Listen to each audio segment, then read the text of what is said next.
Lecciones de Derecho Penal, parte general, tomo 1, de Miguel Polaino Navarrete. Lección primera.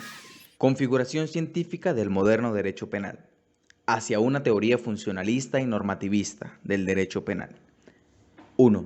Teoría general del derecho y derecho penal. ¿Qué es el derecho? ¿Qué es el derecho penal? Presupuesto del estudio del concepto de derecho penal es el análisis del contenido del concepto de derecho, que la teoría general del derecho delimita fijando el marco normativo en el que el derecho penal se integra. La pregunta básica de todo investigador que se enfrenta al estudio del ordenamiento punitivo reza: ¿qué es el derecho penal? Cuestión cuyo presupuesto lógico a su vez es el interrogante: ¿qué es el derecho?, que se han formulado reiteradamente juristas y filósofos a lo largo de la historia sin poder dar una respuesta aceptada de manera absoluta y general, lo cual explica la diversidad de tendencias existentes al respecto en la teoría general del derecho.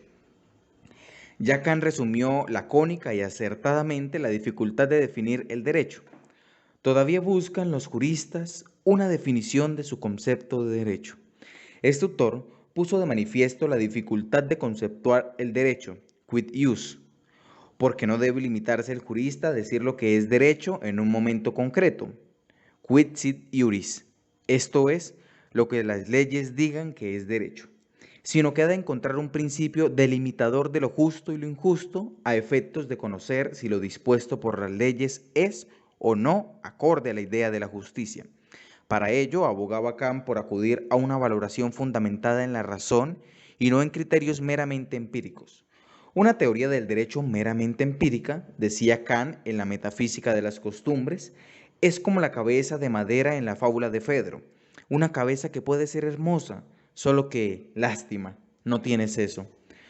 Modernamente, Herbert Hart, en un paradigmático libro titulado The Concept of Law, de 1961, resaltó que pocas cuestiones concernientes a la sociedad humana han sido planteadas con tanta persistencia y respondidas por tantos solventes pensadores como la relativa a qué es el derecho. La amplia literatura dedicada a esta pregunta contrasta, según el citado autor, con la muy escasa dedicada a las cuestiones qué es la química o qué es la medicina, lo cual denota una profusión en la discusión jurídica, a menudo de estériles resultados y con medios de inusitada violencia. Las mismas dificultades de definición surgen en el ámbito penal. El interrogante ¿qué es el derecho penal? No tiene fácil ni única respuesta, debido a la diversidad de significados que se confieren a los términos derecho y penal. Ninguna definición es completamente satisfactoria porque en criterio sentido todas las definiciones pecan por omisión.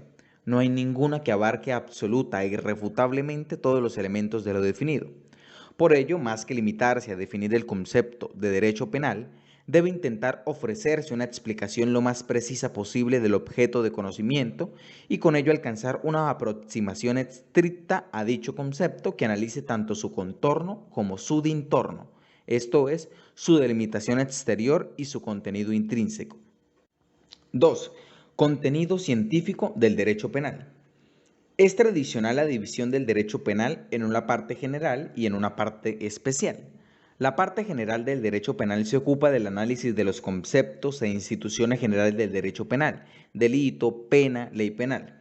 La parte especial se dedica al estudio y sistematización de las figuras de delito en particular: homicidio, asesinato, lesiones, violación, hurto, robo, etc. Esta división tiene un valor didáctico y pedagógico y encuentra su reflejo tanto en los planes de estudio como en los códigos penales de todo el mundo. Sin embargo, ambos sectores del derecho penal no se hallan desconectados entre sí, sino que exigen mutuamente. No es imaginable una parte sin la otra. Dentro de la parte general del derecho penal, que ahora nos ocupa, suele hacerse a su vez una subdivisión de la misma en tres secciones, a saber: A. Fundamentos científicos, es decir, dogmáticos del derecho penal, que constituye una introducción científica a la asignatura, deteniéndose en el estudio de tres materias: concepto, metodología y fuentes de derecho penal.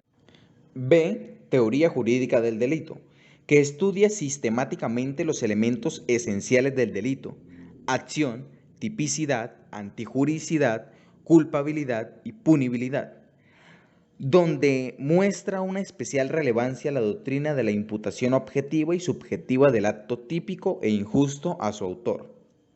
C.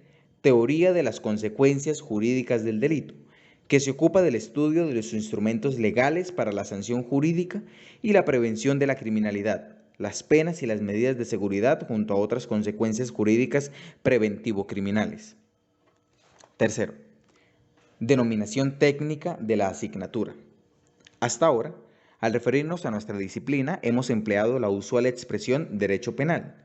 Hoy en día se trata del término más generalizado en nuestro entorno jurídico. En Alemania se emplea el término Strafrecht, en Italia diritto penale, en Francia droit penal. En épocas pasadas imperó el término derecho criminal, cuyo uso en España fue más bien esporádico y no excesivamente prolongado.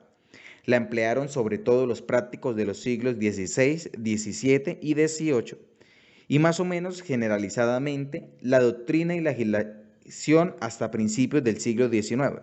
Por ejemplo, el Plan de Código Criminal elaborado en 1787, otros proyectos del trienio liberal y aún incluso la todavía hoy vigente Ley de Enjuiciamiento Criminal.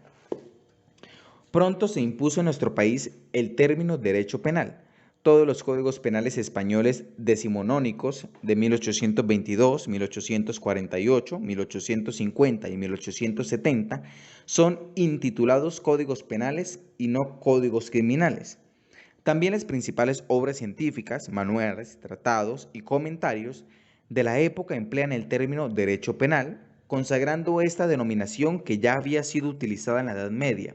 Paradigmática es, en ese sentido, la conocida obra de Potestate Legis Ponalis, Libri Duo, de Alfonso de Castro, 1495 a 1558, publicada en Salamanca en 1550, que a juicio de algunos autores da principio a la moderna ciencia española del derecho penal, al constituir el primer histórico tratado sistemático de la asignatura. Una evolución parecida se vivió en Alemania, Italia y Francia. En la actualidad, el término derecho criminal únicamente se emplea en el ámbito anglosajón, criminal law.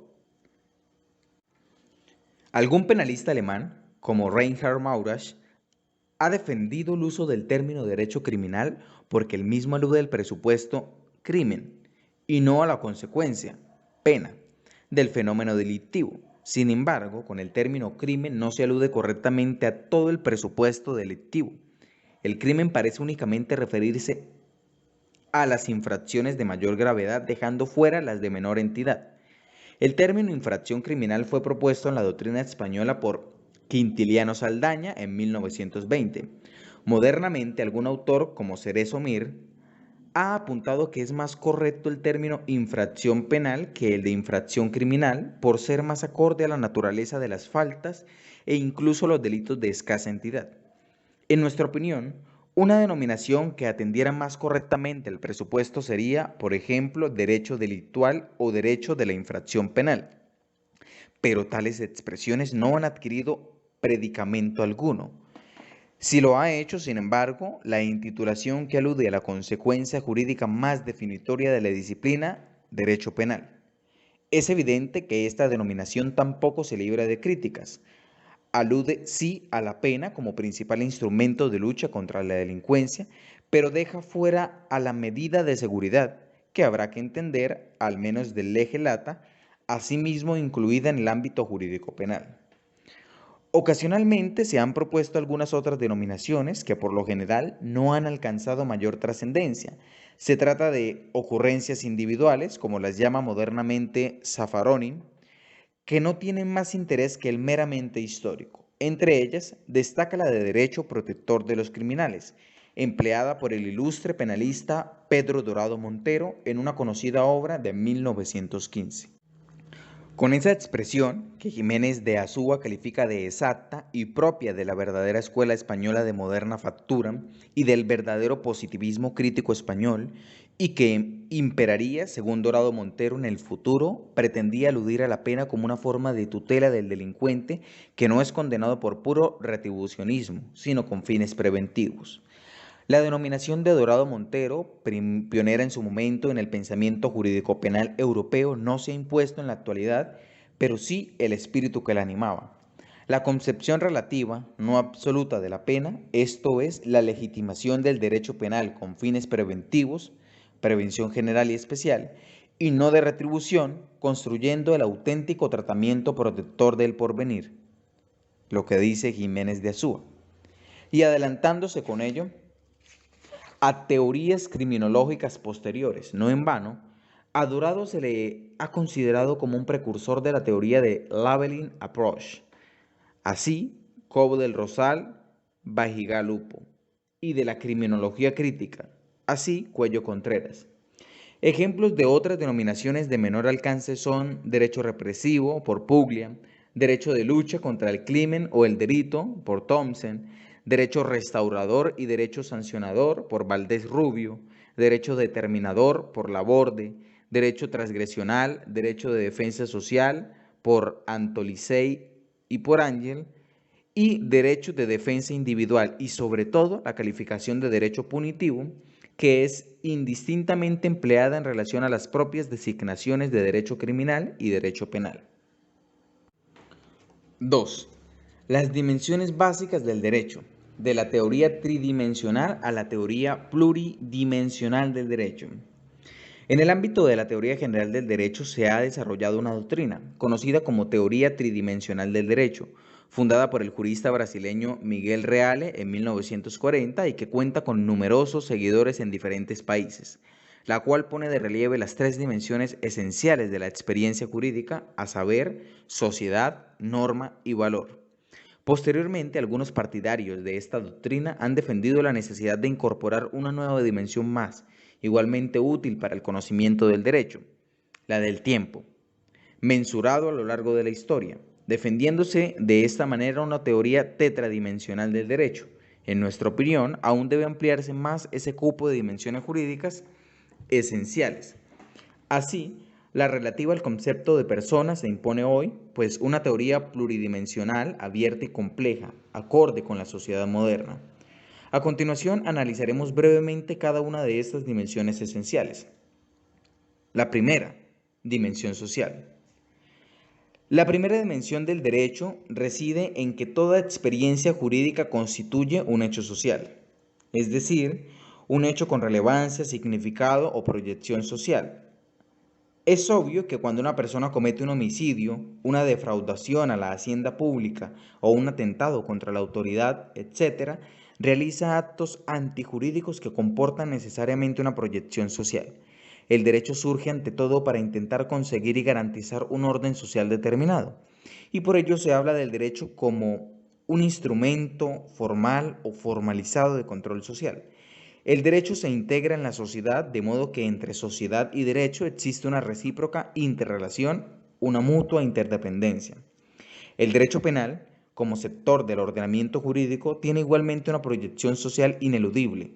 Impone una sanción penal, pena o medida de seguridad, a los responsables de un delito o falta precisamente porque tales acciones lesionan o ponen en peligro un bien jurídico imprescindible para la vivencia social: vida, integridad física, libertad sexual, honor, patrimonio, etc. Todo delito implica la lesión o puesta en peligro de un bien jurídico ajeno. Esta ajenidad del bien lesionado o puesto en peligro indica la proyección social del delito, porque la acción delictiva trasciende las barreras del individuo lesionado y legítimamente la esfera de otra persona. De manera que la sociedad considera dicha acción como intolerable y merecedora de conminación penal. Esta dimensión social es irrenunciable en todo ordenamiento jurídico democrático y en toda experiencia jurídica.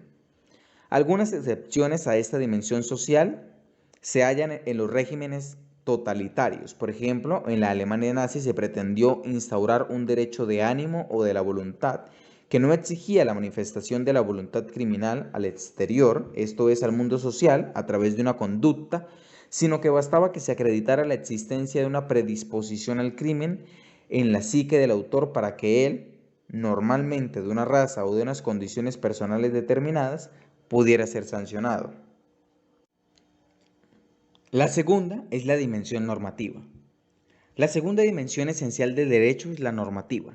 Todo ordenamiento jurídico es un complejo de normas que son positivizadas por un órgano legítimo de poder legislativo, y recogidas en leyes u otras disposiciones legales. El conjunto de normas jurídicas escritas constituye, en oposición al derecho natural, el derecho positivo, depositum, lo que el legislador pone o establece como derecho en la norma jurídica. La norma jurídica constituye un instrumento primario de la interpretación jurídica y un elemento esencial del propio concepto de derecho. La consecución del orden social solamente puede alcanzarse mediante la articulación de determinadas normas jurídicas que conforman un complejo ordenado y sistemático. El derecho es un sistema de normas ordenado, unitario y coherente. Esta unidad y coherencia del ordenamiento no obsta para que en ocasiones puedan producirse lagunas legales que habrán de ser integradas o colmadas en la medida de lo posible, con los medios legales disponibles al efecto, analogía, interpretación analógica, etc. Sobre este tema trataremos al estudiar la ley penal y su interpretación. Tercera, dimensión valorativa. Un tercer aspecto esencial del derecho es la dimensión valorativa o axiológica. La valoración de los bienes es imprescindible para que el derecho persiga sus fines de justicia, aseguramiento de las libertades, bien común, protección de bienes, prevención de la criminalidad, etc. El proceso de valoración normativa presenta las siguientes características. A. Ante todo, se trata de un proceso selectivo. El derecho penal no puede prestar protección a todos los bienes por igual, sino que ha de limitarse a la protección de los bienes jurídicos o valores fundamentales de la persona o de la sociedad, como la vida, la libertad sexual, etc. Y además únicamente frente a las agresiones más graves. B. Además, se rige por criterios valorativos de proporcionalidad. Una vez seleccionados los bienes o valores susceptibles, merecedores y necesitados de protección penal, vida, libertad, intimidad, patrimonio, etc., el derecho penal no puede protegerlos por igual, con indiscriminada e inequitativa arbitrariedad, esto es, imponiendo a todas las distintas acciones que los lesionen la misma pena, sino valorando singularizadamente la entidad del ataque típico y la relevancia del bien jurídico lesionado o puesto en peligro. Un ejemplo de ello, el hecho de que el asesinato merezca pena más gravosa que la injuria, se explica porque la entidad de la acción lesiva y la importancia del bien jurídico, vida y honor respectivamente, son valoradas en cada caso de manera diversa por el ordenamiento jurídico. En el primer caso, un ataque irreparable contra un valor esencialísimo de la convivencia humana. En el segundo supuesto, una lesión reparable de un bien esencial pero de menor entidad, el honor. C. Por lo demás, la valoración ha de plasmarse expresamente en la norma penal, es decir, no toda lesión a un bien jurídico fundamental es punible, únicamente lo será si se haya tipificada en la norma penal como delito o falta y no amparada por causa de justificación alguna. Ejemplo, el homicidio cometido en legítima defensa, aunque sea objetivamente una lesión contra un bien fundamental, como es la vida, no constituye un injusto punible, sino que queda penalmente justificado. La lesión únicamente existe desde el punto de vista natural. En cambio, desde el punto de vista normativo, no hay lesión alguna. En resumen, la ciencia penal, quizá más que ninguna otra ciencia jurídica, posee un marcado carácter social, normativo y valorativo. El legislador valora los bienes dignos de protección y les otorga una tutela que queda plasmada en las normas jurídicas. Sanciona los comportamientos humanos socialmente más desvaliosos, combinándolos con las sanciones jurídicas de mayor gravedad de cuantas dispone el ordenamiento jurídico en el Estado de Derecho, por exigencias de justicia y con finalidades de prevención. Cuarta, dimensión temporal.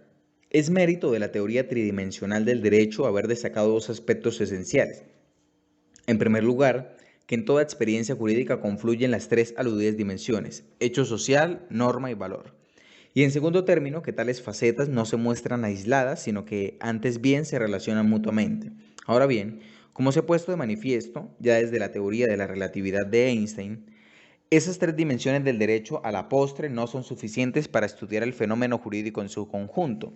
Se requiere además una cuarta dimensión, el factor tiempo, esto es, la historia.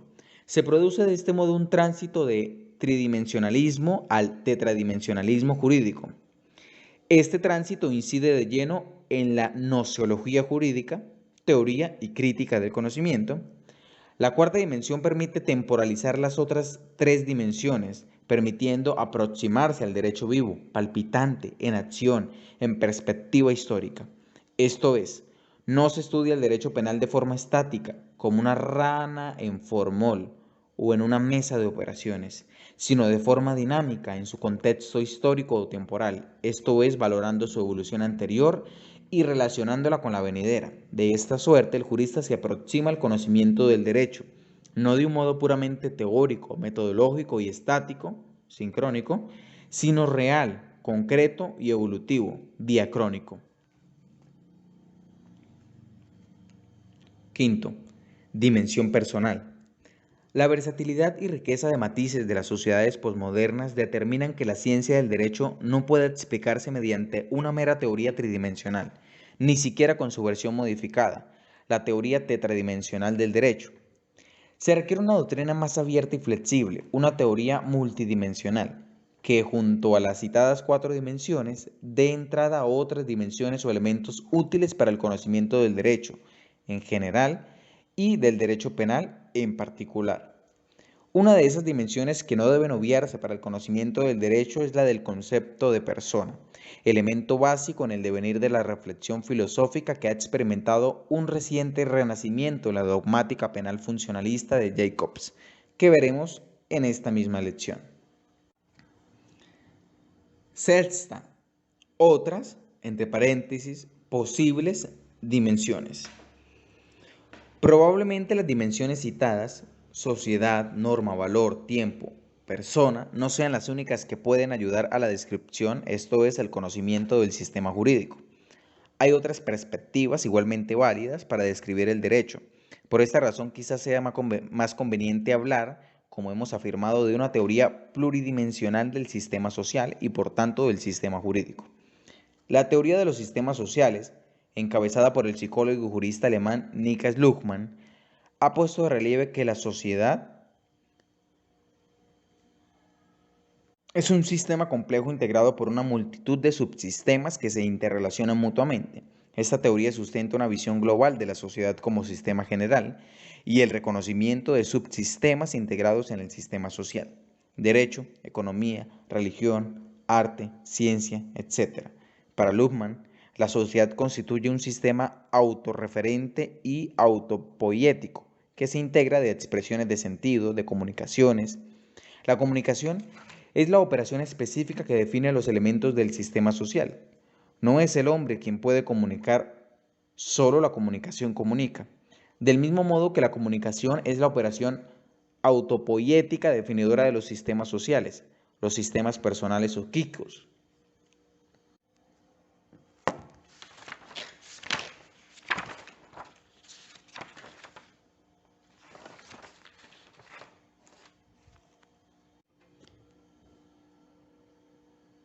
Tercer punto, el sistema normativo funcionalista del derecho penal. El derecho penal como subsistema social. La teoría del funcionalismo normativo, también llamado funcionalismo penal o funcionalismo sistémico, del cual es máximo representante el penalista alemán Günther Jacobs, acusa el influjo de dos doctrinas científicas, una sociológica y otra filosófica. De un lado, la teoría de los sistemas sociales de Luhmann y de otro la filosofía dialéctica idealista de Hegel. La primera influye en la concepción funcionalista de sociedad, la segunda en la noción funcionalista de persona y también en la teoría funcionalista de la pena, como veremos en la lección tercera. El sistema funcionalista no solo no prescinde de las dimensiones anteriores sobre la base del derecho como hecho social, sino que las acoge como centro del sistema jurídico. Así, dice Jacobs, que lo que ha de ser resuelto es siempre un problema del sistema social. Este autor concibe el derecho como una parte integrante de la sociedad, como sistema social parcial o subsistema de la sociedad. La solución de un problema social a través del derecho penal tiene lugar en todo caso por medio del sistema jurídico en cuanto sistema social parcial, y esto significa que tiene lugar dentro de la sociedad. Por lo tanto, es imposible desgajar al derecho penal de la sociedad. El derecho penal constituye una tarjeta de presentación de la sociedad altamente expresiva. Al igual que sobre la base de otras partes de la sociedad, cabe derivar conclusiones bastante fiables sobre el derecho penal. Por ejemplo, que la máxima pena se imponga por brujería, por contar chistes sobre el Führer o por asesinato, caracteriza a ambos, al derecho penal y a la sociedad. Los conceptos esenciales del sistema funcionalista son norma, persona y sociedad. Sobre esta base, el funcionalismo jurídico penal es definido por Jacobs como aquella teoría según la cual el derecho penal está orientado a garantizar la identidad normativa, la constitución y la sociedad.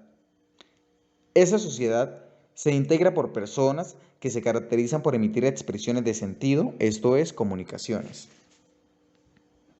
El renacimiento del concepto de persona en la teoría de Jacobs, persona versus individuo.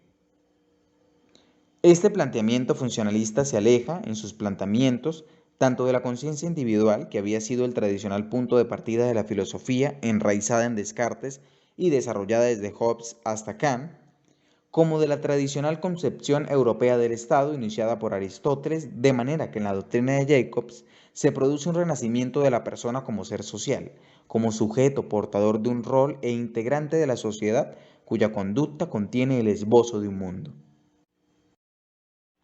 El interés por el concepto de persona desde una perspectiva filosófica no es desde luego reciente.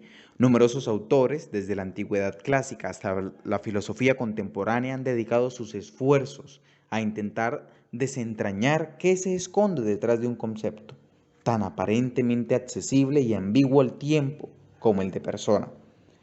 En el derecho romano, por ejemplo, el propio ordenamiento jurídico se legitimaba por la satisfacción de tres principios que mucho tenían que ver con el respeto al propio concepto de persona. Honeste vivere, sum quique tribuere y alterum non laedere. Vivir honestamente, dar a cada uno lo suyo y no dañar a nadie. Esta idea del respeto a los demás, su consideración como personas, se ha repetido muchas veces a lo largo de la historia. El filósofo idealista alemán Hegel resumía su opinión al respecto con la famosa sentencia: sé persona y respeta a los demás como personas, que encierra todo un programa filosófico y sociológico, un programa intercomunicativo de respeto de los demás. Modernamente, desde mediados del siglo XX, ha existido un renacimiento del concepto de persona, concediéndosele una importancia incluso a nuestro juicio desmesurada y ya no solo desde el punto de vista de la filosofía del derecho, sino incluso directamente desde el derecho penal. Jacobs distingue nítidamente entre persona e individuo, binomio que corresponde con el de sociedad, sistema y ambiente, entorno, que constituye, según Luhmann, el punto de partida de todo análisis sistémico teórico. El individuo representa el estado natural y pertenece al entorno, al ambiente. No es integrante de la sociedad, sino que queda al margen de ella, y no lo es porque no expresa sentido comunicativamente relevante, porque no desempeña rol alguno en la sociedad, porque no es persona en derecho. Quedaría a estos solos efectos excluido del derecho penal. Ejemplo: un menor de edad no dispone del derecho de sufragio. En ese sentido, para el derecho electoral no es persona sino individuo. Carece de tal derecho y, como contrapartida, no le competen obligaciones. No puede ser responsabilizado, por ejemplo, por fraude electoral. Del mismo modo, los menores de edad no son personas en derecho penal, sino individuos, en tanto no son imputables, no son capaces de responsabilidad penal. Ello no significa que no gocen de derechos ni de obligaciones desde el punto de vista constitucional. Son víctimas potenciales de delitos, sino que únicamente no pueden ser penalmente responsables. La distinción entre persona e individuo implica, pues, una garantía. En cambio, la persona conforma la sociedad, pues expresa sentido comunicativamente relevante. Sociedad es comunicación interpersonal. La persona es por un lado destinatario de normas jurídicas y por otro titular de derechos y deberes. La persona es por tanto aquel sujeto que desempeña un rol social y además se define por su fidelidad al derecho, esto es, por su respeto a los derechos de los demás.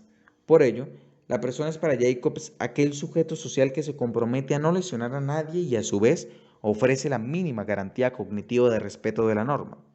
Este concepto se asemeja al concepto hegeliano aludido más arriba.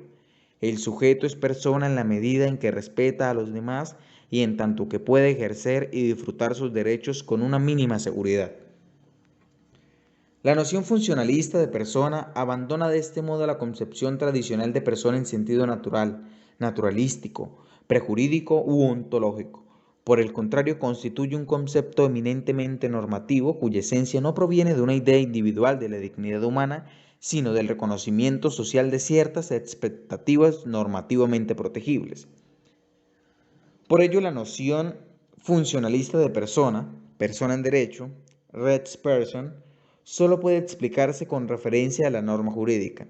El sujeto que respeta a los demás sujetos como personas en derecho es aquel que adecúa su comportamiento personal por principio a la norma jurídica respetando los derechos ajenos, es decir, aquel que principalmente se orienta por la norma y por tanto satisface las expectativas sociales cumpliendo su rol personal.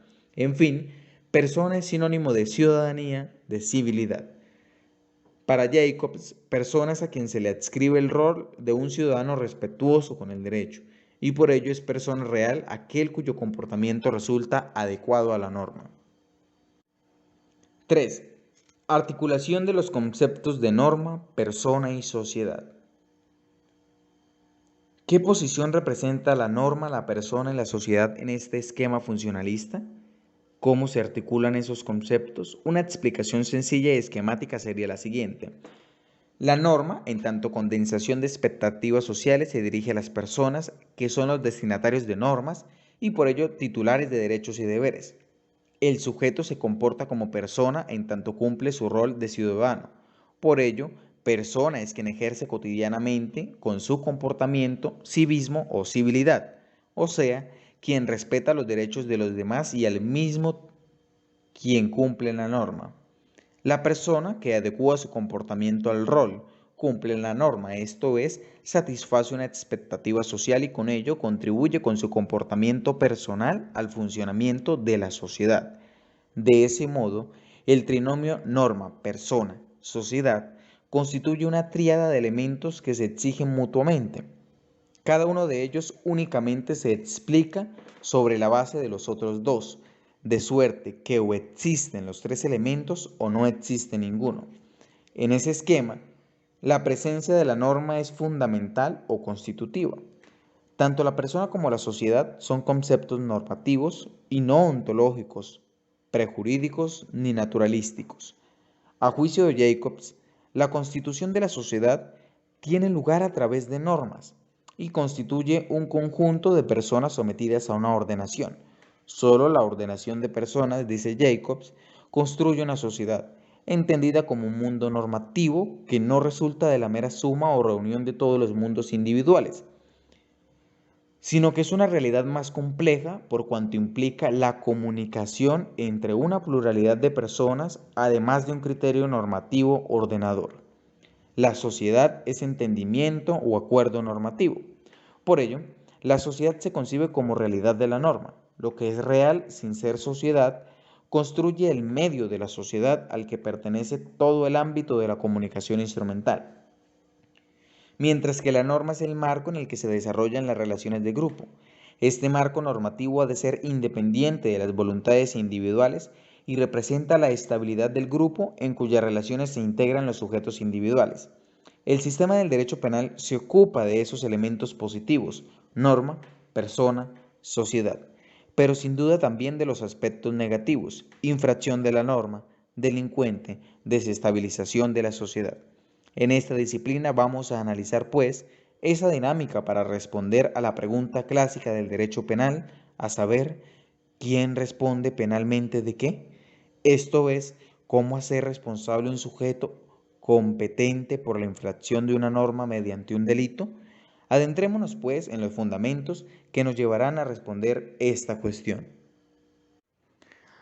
Bueno, eso es todo. Gracias por escuchar esta primera parte del audiolibro llamado Lecciones de Derecho Penal, parte general por Miguel Polaino Navarrete. Espero les den un like y se suscriban a mi canal. Que estén muy bien todos.